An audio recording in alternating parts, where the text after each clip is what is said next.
everything been coming along? Good. It's a lot. Yeah, I'm sure. What's the biggest challenge you're facing right now? Right now I'm on the logical reasoning portion and I feel like I'm getting it, but I'm not getting it. And I'm not sure if that's typical with these kinds of, or with this section. I don't know if it's because I'm on the shorter timeline.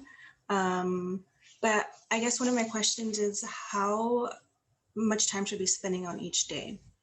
As far as like, if I'm going through 20 questions, I'm going to have to review. So how long does it typically take? You don't want to go so in depth that you feel overwhelmed. So you may want to get more selective in terms of which specific problems you review in depth. Okay. Yeah, because I do review them. The thing is, I guess what I'm noticing is even when I feel like I understand it, I'm a little iffy on whether I'm understanding it or not. So I don't know. I guess I was going to ask if I could get the Google Doc for logical reasoning for Socratic review, because I know that there's different types that you have. Yeah, absolutely. I don't know if you have. And then the other was in and out questions, but I saw that you were going to have there's a session on Tuesday for conditional, the conditional games or setup. So I think I'll just wait until Tuesday. Yeah, watch the recording of the one from last week as well. Yeah, that one actually helped a lot. I think what I was doing was I was not following the chain, which I think is probably a normal thing to do. I mean, the first step is to create the chain. The next step is to learn to properly interpret the chain as you solve the questions. And so last week we focused on creating the chain, which itself is a whole thing because of the requirement to take contrapositives and link things together smoothly. The next step after that is, okay, well, how do you make sure you're always reading it correctly and then using it efficiently to solve the questions? Yeah, it clicked last week. So I'm definitely going to go to the one on Tuesday. So logical fallacies, would you say it's best not to memorize them, but what's the best method in making sure that I understand them? Because once I get to the answer choices, some of the text is very dense. I know it's meant to trip you up. But I guess what's the best? I feel like for me to perform well, I have to really understand the subject before I go into answering the question. So I think that's why I'm getting tripped up. It's taking a long time because I feel like I don't actually understand, or I don't have the confidence that I understand the material before I go into the questions, if that makes sense. Yeah. I mean, the choices only make sense in the context of the stimulus. So you've got to make sure you understand the stimulus well. And that's where you want to focus your review process after the fact if you don't feel you understood the stimulus thoroughly. Okay. So really making sure you've got the argument down, you've got the flaw down, you can articulate it in your own words, you can paraphrase the stimulus. And you'll see in the Socratic review method documents, the previous classes I've been teaching around this, I might even take a general principle out of that stimulus and then make up an analogous situation, applying that principle or applying that flaw in the case of a flaw question. This takes time, but you can't get this from an explanation. Yeah. Because you're putting something of your own into it. All right.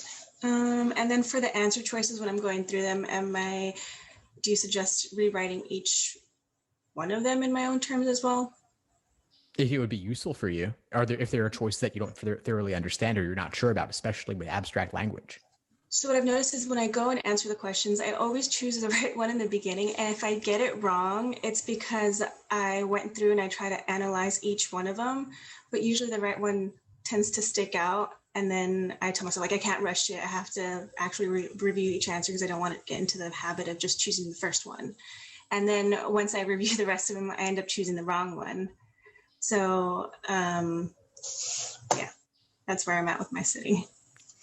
Okay, so it's possible that, let's say if the answer is A clicks for you, you pick it, and you're good, but there are other choices that are tempting as well. And so if the correct answer is E instead, you might have been tempted by one earlier. So those tempting wrong answers, you've got to review those as well. You don't always have to comprehensively review all 5 choices. That's part of what can make this process take too long sometimes. But reviewing the tempting wrong answer as well as the unappealing right answer or what might have made it unappealing is useful to do, especially those tempting wrong answers. Okay. And then as I noticed in some of the videos, you discussed like diagramming. I can't say that I feel strong in that area. I'm not sure if, I know you said you don't recommend diagramming for logical reasoning questions, but if I were to want to practice that just so that I have that skill, is there anything that you have as far as like worksheets or anything like that?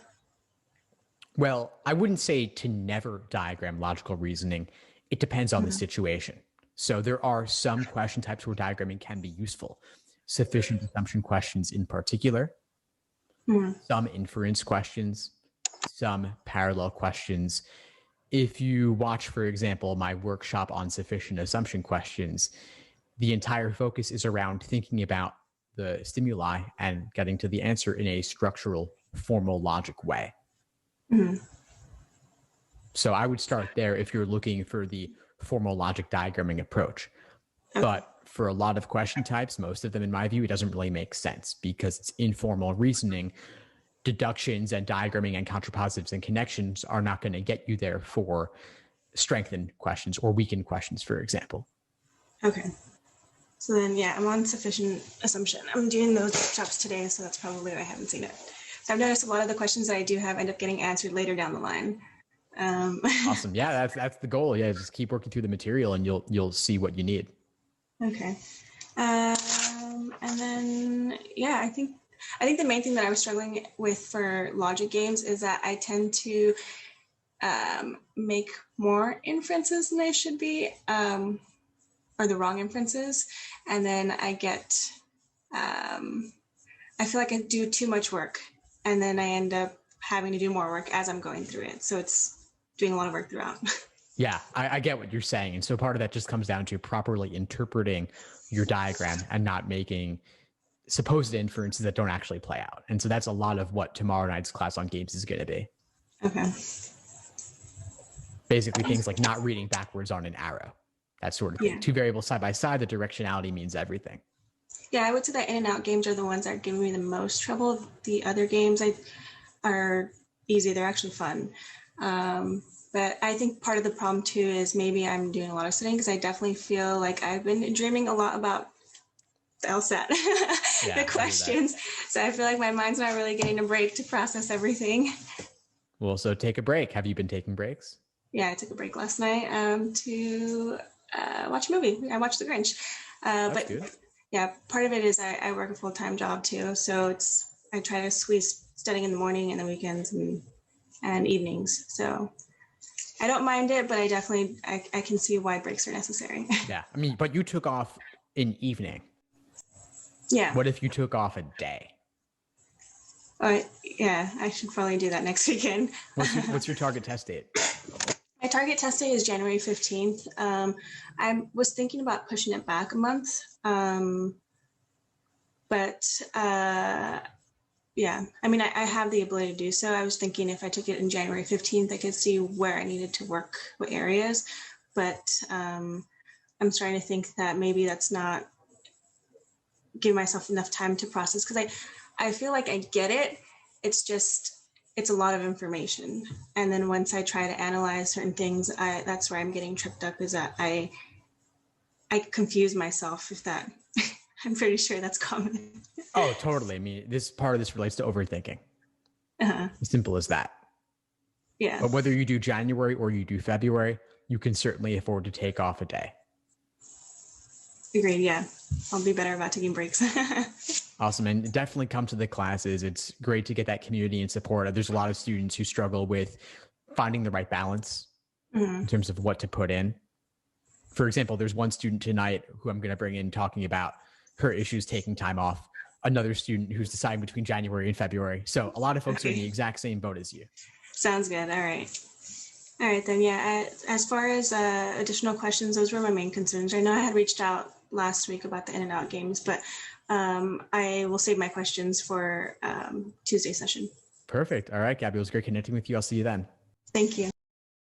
Thanks for tuning into the show. Please subscribe if you haven't done so already to be notified of new episodes as I release them. And feel free to reach out if you need anything at all as you move forward with your prep.